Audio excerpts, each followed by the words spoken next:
झारखंड जिसे कुदरत ने अपनी गोद में बड़े प्यार से संवारा।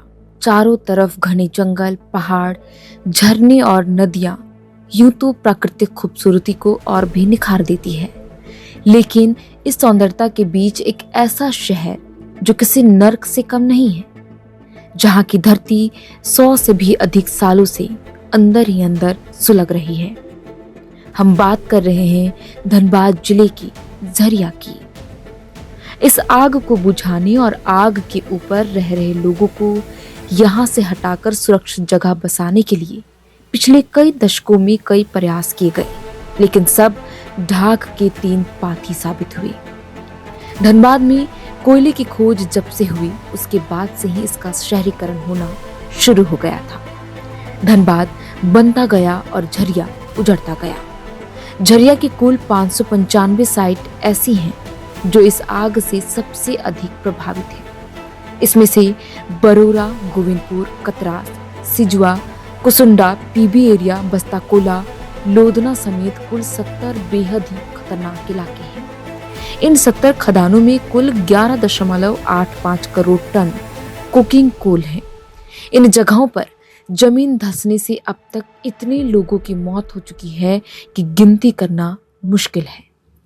धधकती आग, काली धूल और जहरीली हवा के बीच रहने वाले लोग अपने घरों को छोड़ने को मजबूर हैं, तो कुछ इस जलती हुई नर्क में अपने परिवार के साथ रहने को विवश है। इस धधकती अंगारों में कैसे जी जाती है जिंदगी, जानिए ये दास्तां। क्या नाम है चाचा? बिरजू चौधरी नाम है। कब से रह रहे हैं यहाँ पे? यहाँ जन्मभूमि है। जन्मभूमि है। हाँ। कितना दिक्कत होगा, मतलब पीछे खदान का वो डस्ट निकाल करके डंप किया जाता है, पत्थर गिरता है। इतना भय है कि आप ऊंचाई देख सकते हैं कितना, उससे डर लगा रहता है कि पत्थर कहीं घर पर ना आ जाए। देखिए बगल कितना में सामने है उस पहाड़ से आपका वो घर? मुश्किल से 500 मीटर होगा। और ऐसे ऐसे घटना हो चुका है, जिनागढ़ा में हुआ है, जो कि ऊपर से डंप हो रहा है, घर के पास पत्थर चला गया। फिर भी आप लोग रह रहे हैं यहाँ पे? मजबूरी है रहने का। क्या ऐसी क्या मजबूरी है कि आप घर यहाँ जो 50 साल से रह रहा है, 100 साल से रह रहा है, उसके आगे पीछे कहीं नहीं है। यहाँ मेन सुविधा तो पहले कंपनी के टाइम में रोजगार मिलता था, ठेका के तहत ही, लेकिन प्रतिदिन काम मिलता था। अब वो काम खत्म हो गया, सब आउटसोर्सिंग के जरिए काम हो रहा है।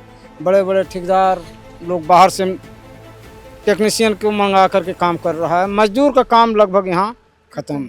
तो आप करते क्या है? वही मजदूरी काम करते हैं, ठेका मजदूर हैं, असंगठित। आप बता रहे थे कि हमेशा डर भय में हम लोग जीते हैं कि कभी भी कुछ बड़ा हादसा हो सकता है, फिर भी आप रह रहे हैं। परिवार कैसे चलता है? मजदूरी करते हैं? उसी मजदूरी से आउटसोर्सिंग जो काम चल रहा है उसी के तहत काम होता है। कुछ बाजार में जाकर के काम कर, झरिया बाजार नजदीक है, सटे। पानी वानी का क्या है यहाँ? पानी तो है ही नहीं। पानी एक जोड़िया चल रही है, उसको आप नाला कह सकते हैं। पीने का पानी आप पीने का पानी यहाँ से झरिया 2 किलोमीटर 3 किलोमीटर, यहाँ का लड़की लोग, बच्चे, पढ़ने वाले लोग सर में पानी ढो के, सड़क में पानी ढो के, कुछ साइकिल से लोग, बच्चे लोग ला रहे हैं अपना पढ़ाई छोड़ करके। नल जल योजना ऐसा कुछ नहीं है यहाँ। धरा पर आप देख सकते हैं, इतना दूर घूमे होंगे, कहीं नाल अगर नजर आया, नहीं नजर आया। तो लोग, एक जोड़िया बगल में बह रही है, उस जोड़िया से नहाना फिसना, पीने का पानी आपका झरिया से लाना पड़ता है 2 किलोमीटर दूरी से। अच्छा अंकल, जब हम इस रास्ते से आ रहे थे, जो दोनों तरफ ये कोयला जो पहाड़ है, उस रास्ते में कहीं भी स्ट्रीट लाइट नहीं है, डंप होता है, पत्थर गिरने का खतरा रहता है, तो आप लोग ऐसे में कैसे उस रास्ते में से गुजरते हैं? वही भय का माहौल से गुजरते हैं। जब देखते डंप हो रहा है तो लोग रुक जाता है, डंपिंग जब चला गया तो लोग पार होता है। वही परसों ही एक, हमको लगता है लगभग 5 टन से कम नहीं होगा पत्थर, एक पत्थर जो कि रास्ता पर आ गया था। और कुछ बच्चे परीक्षार्थी जो है वो आ रहे थे, वो बाल बचे यहाँ। वही आपको ये बगल में ही होगा, जंगल के पास। तो आप लोग ये सब चीज़ का कंप्लेन नहीं करते हैं? इतना कंप्लेन करो मैम, किससे कंप्लेन कर? सारा मेजरमेंट या सारा प्रशासन को मालूम है, इतना आबादी आप हटा क्यों नहीं देते हैं? तो ये बहुत बड़ी समस्या है, क्योंकि जब हम भी खुद आ रहे थे, माँ प्राचीन जो रक्षा मंदिर है, जो 100 साल से भी पुराना, उस रास्ते से जब हम गुजर रहे थे तो वहाँ पर कहीं भी साइन बोर्ड भी नहीं लगा हुआ था कि इस रास्ते में जाना खतरनाक हो सकता है, कभी भी हादसा हो सकता है।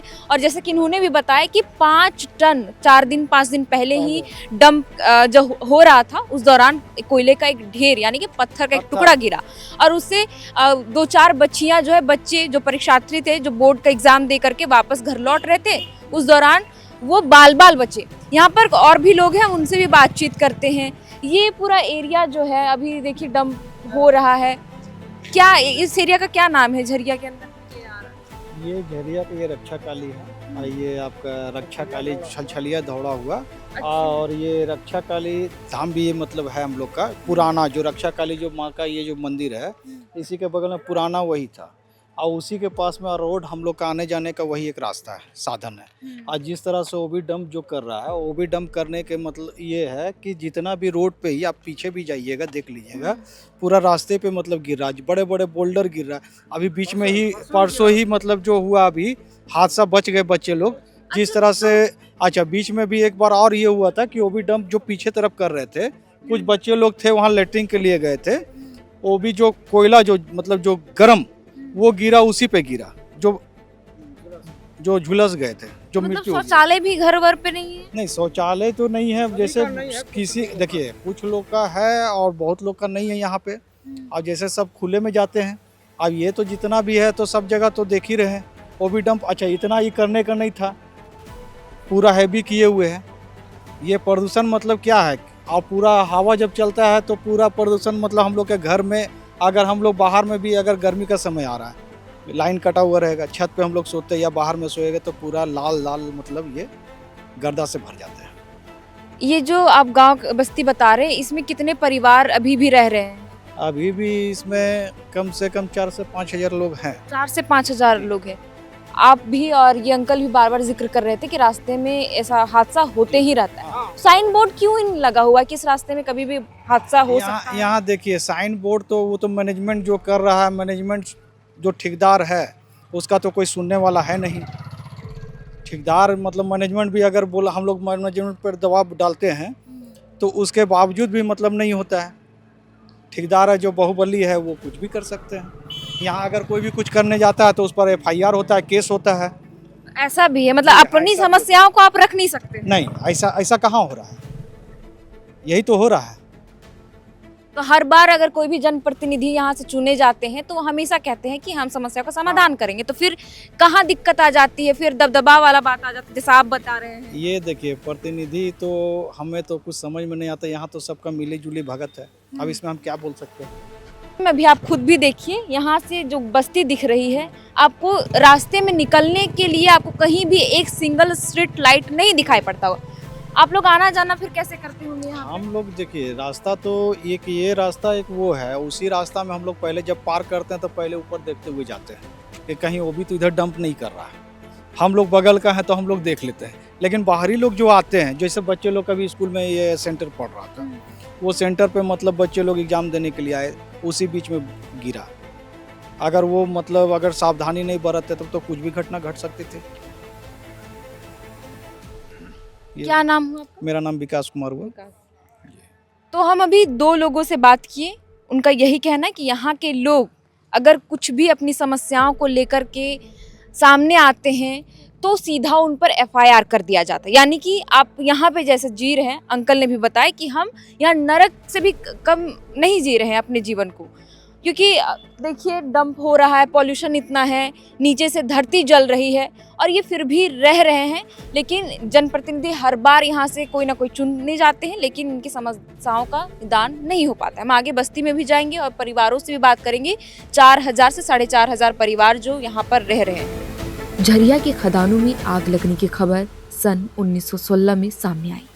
इस भूमिगत आग के कारण झरिया स्टेशन काफी पहले ही खत्म हो गया था। राष्ट्रीयकरण के बाद 1978 में एक पुलिस टीम और भारतीय विशेषज्ञों को झरिया की आग की समस्या के अध्ययन के लिए नियुक्त किया गया। जांच में BCCL की 41 कोलियरियों में 77 जगहों पर आग की पहचान हुई। सरकारी दावों के मुताबिक साल 2009 में 67 जगहों पर आग थी, जो 2021 के सर्वे के मुताबिक घटकर 27 स्थानों पर यह रह गई। हालांकि स्थानीय लोग इस दावों पर सवाल उठाते हुए कहते हैं कि आग का दायरा घटने के बजाय लगातार बढ़ता ही जा रहा है। तो आवास वगैरह कुछ नहीं मिला है कुछ नहीं मिला है। क्यों नहीं मिला? आप कभी इस चीज के बारे में जानना चाहें कि हमें क्यों नहीं दिया गया? नेता लोग कोई सुनवे नहीं करता है। जब जाइए तो कोई भेंट नहीं होता है नेता लोग को। नेता के पास जाइए तो वहाँ टाइम ही नहीं है किसी से मिलने का। नेता सुनता न मैनेजमेंट सुनता है। कब से रह रहे हैं यहाँ पे? यहाँ करीब 40 वर्ष से जन्म से समझ के रह रहे हैं। और क्या, वोट तो देते ही होंगे। वोट देते ही हैं सब दिन। पानी का क्या है यहाँ पानी पे? यहाँ तो है ही नहीं। बिजली कभी 4 घंटा दिया तो 6 घंटा गायब है। मतलब अभी जो लाइट है तो है, वरना है। कटा तो फिर कटरा तो कोई न बोलने वाला है, कोई माँ बाप नहीं इसका है। 2 दिन है 3 दिन कोई माँ बाप नहीं है। फिर आप लोग रहते फिर कैसे? इसी अंधेरे तरह जैसे जीना है, मोमबत्ती जला करके। मोमबत्ती तो एक दिन में पूरा खत्म हो क्या जाता करेंगे होगा। तो कोई उपाय तो नहीं है दूसरा। और क्या करना है बताइए। पीने का डस्ट से इधर देखिए पूरा पहाड़ी कर दिया। डस्ट में लोग जी रहे हैं 24 घंटे डस्ट में। हम लोग को अगर घर में खाना रख देंगे तो घर से समुचे डस्ट भर जाएगा।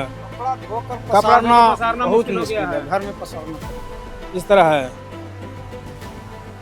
अगर साबुन से नहा करके यहाँ से अगर झरिया चल जाएंगे तो उधर से हमको पहचानना मुश्किल हो जाएगा झरिया से लौटने में कि कोई आया है कि गया है कि नहीं से। इस तरह तक दिक्कत है। तो इतना डस्ट उड़ता है, जो रोड बना हुआ है उसमें पानी का छिड़काव समय समय पे कुछ नहीं नहीं, होता है? कुछ नहीं। पानी का तो नाम ही नहीं है। पीने का तो यहाँ हाथ धोने का नहीं पानी है तो 2 किलोमीटर से पानी लाते हैं झरिया से। और ये जो स्वास्थ्य केंद्र इधर अगल बगल है, अगर कहीं किसी नहीं को है। कुछ इमरजेंसी है, कोई बहुत नहीं, ज्यादा कोई बीमार, नहीं। कितना दूर? प्राइवेट झरिया में जाइए, नर्सिंग होम में स्वास्थ्य सामुदायिक केंद्र कहीं नहीं है, है तो उसमें कोई डॉक्टर नहीं है, कोई नर्स नहीं है, कुछ भी नहीं। कुछ नहीं है। ये लोधना में वो खुला है, क्या नाम है इसका, आयुष्मान भारत है। 1 बजे तक डॉक्टर उसमें नहीं रहता है। हम एक दिन 2 बार घूर के गए, बोलता है आपको कहाँ से दवा देंगे, हम चीर के दवा दें, डॉक्टर नहीं आया है। खुद मेरे साथ हुआ। 9 बजे से 1 बज गया डॉक्टर के यहाँ, कोई ऐसी नहीं है।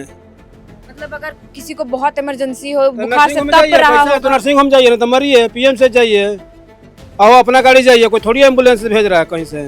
तो अपने जनप्रतिनिधि को इसके बारे में बताते नहीं कितना दिक्कत बताइएगा तो है? कोई न सुनने वाला है सभी जनप्रतिनिधि। को मालूम है जनप्रतिनिधि, वो भी यहीं का है, लेकिन कोई किसी पर ध्यान। अभी इलेक्शन आया तो घरे घर गली गली हाथ जोड़ रहा है, लेकिन इलेक्शन जैसे खत्म हुआ तो फिर आप उनके दरवाजा पर जाइए तो अभी नहीं है, बाद में आइए।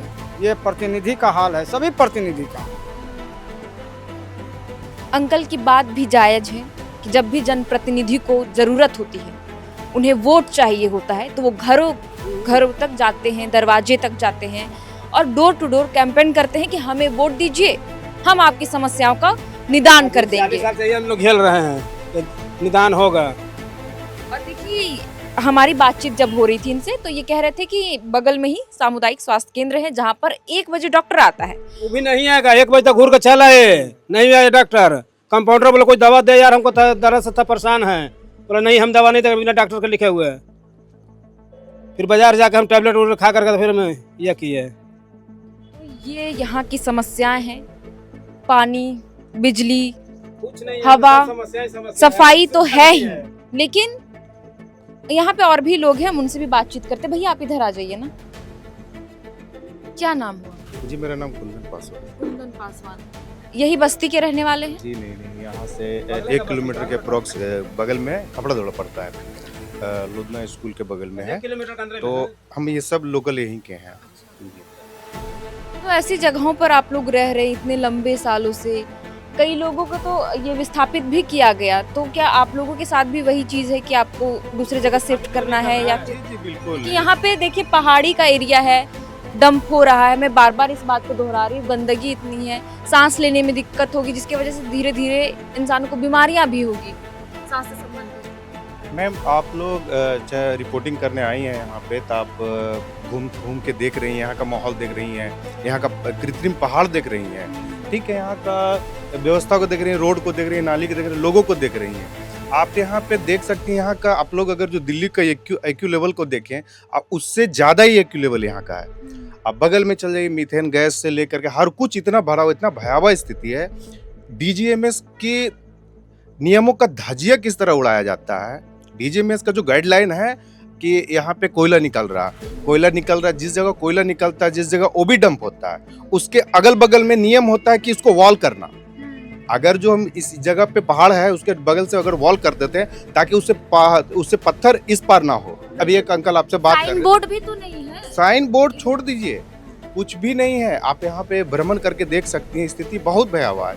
यहाँ पे जैसे कोलियरी का जो सिस्टम है, हर यहाँ पे लोकल में कोलियरी होता है और उस कोलियरी के जस्ट बगल में एक चिकित्सा हॉस्पिटल हुआ करता था। हर जैसे कुजामा कोलियरी हो गया, लोधना कोलियरी हो गया, जितना भी है, जरामपुर कोलियरी हो गया, ये सब कोलियरी था। ये सारा कोलियरी के जस्ट बगल में एक चिकित्सा केंद्र हुआ करता था जो कि कंपनी का था। अब वो सारा को मर्ज करके खत्म करके एक हॉस्पिटल बना दिया गया लोकल में। यहाँ पे जोड़ा पकड़ गए ना यहाँ पे, उसके बाद हाँ वहाँ भी खत्म है। और अगर जो राज्य स्तरीय अगर जो देखा जाए तो यहाँ पर आपको कुछ नहीं मिलेगा। लोकल में जो भी चिकित्सा पद्धति है यहाँ पे वो भी पूरा जर्जर हो चुकी, मतलब बेकार है, स्थिति बहुत खराब है।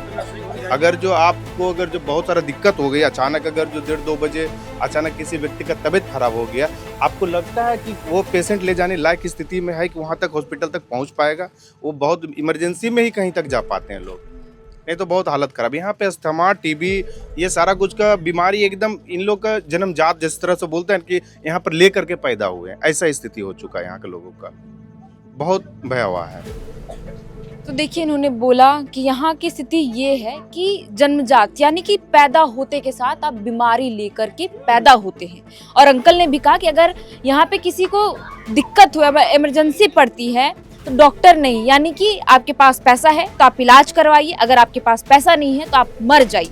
ये यहाँ के लोगों का कहना है, क्योंकि यहाँ पे जिस तरीके से समस्या है, और तो और ये भी बात है कि जब ये अपनी समस्याओं को लेकर के जाते अपने जनप्रतिनिधि के पास कि हमारी समस्याओं को हल करिए, तो इनकी सुनी नहीं जाती। लेकिन जब वोट मांगने का समय होता है तो जनप्रतिनिधि हर दरवाजे में, हर घर के उस दरवाजे में, दहलीज तक जाते हैं और वोट मांगते हैं। जब हम आ रहे थे तो अब पूरा मैं अपने सहयोगी से कहूंगी कि वो दिखाए कैसे पूरा रास्ता अंधेरा पड़ा हुआ है, कहीं भी आपको लाइटें नहीं दिखेंगी। स्ट्रीट लाइट तो आप छोड़ ही दीजिए, अगर आपके पास फोन है तो आप अपना लाइट ऑन करके आप रास्ते से आइए और बसती जाइए।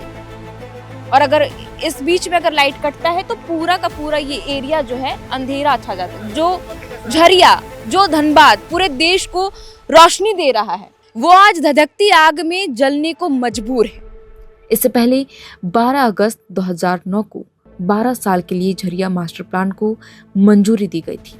कुल 7,112.11 करोड़ रुपए वाले इस मास्टर प्लान के मुताबिक भारत कोकिंग कोल लिमिटेड के लीज होल्ड में आग, धसाव और पुनर्वास से निपटने के लिए कुल 79,159 परिवारों को 2021 तक विस्थापित कर बसाना था। इसका कार्यान्वयन कार्यकाल 11 अगस्त 2021 को पूरा हो गया, जिसके बाद पिछले साल यानी 25 जून 2025 को केंद्र सरकार ने झरिया मास्टर प्लान 2.0 को मंजूरी दी। इसके तहत सरकार भूमिगत आग से निपटने और इससे प्रभावित परिवारों के पुनर्वास पर 5,940 करोड़ रुपए खर्च करने की योजना बनाई।